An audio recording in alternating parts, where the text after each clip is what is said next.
nahitabo no sa kapatay ni mga kaigsunan, nadligsan ba rin kung siya ba? Aksidente kini nahitabo dito Galas Carmen Bohol, patay ang usa. Reports Benji Talisik ani. Live report.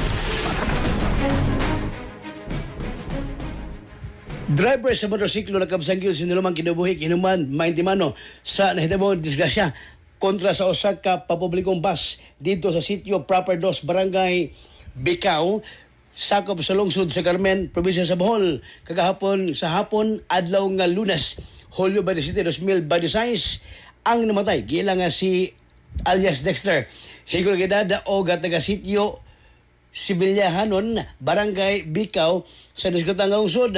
Samtang ang driver sa papubliko nga bus nga nakaenkwentro sa motor na ilahan nga si alias Eugene, 46 anyos, onya taga Barangay Buenavista sa Magyapon nga lungsod.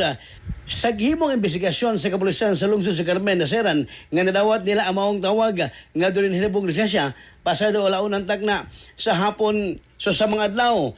Matod sa nagkuha nga kasiyo nga kini mo ang bus nagsubay sa nasudundalan sa Barangay Bicao payununta kini sa Dagbes Tagbilaran, samtang ang motor nagsubay sa Gyapos Mandan patubang sa Barangay Bicao.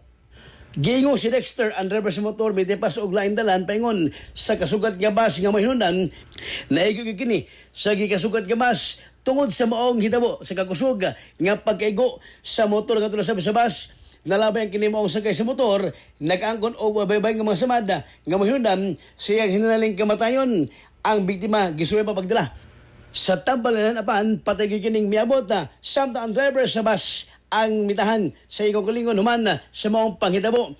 Ang driver sa bus posibleng magkatubang kinig kasong kalapasan sa reckless imprudence resulting to homicide kundi magpariglo ang kabanay sa namatyan. Balita nga nahipos sa Carmen Bohol. Katropa sa gyapon na magkilimot sa magkaplas gadunay sa Santon Herbal Oil. Magkatabang matag-adong tanan. Hilimo sa Yasto Health Incorporated babalit sa parmasag botika sa inyong lugar. Alang sa lagay sa Pilipino, para sa Pilipinas yung katropa, Benji Talisik, XM News. X Santon Plus Gold, mapalit sa mga butika sa inyong lugar.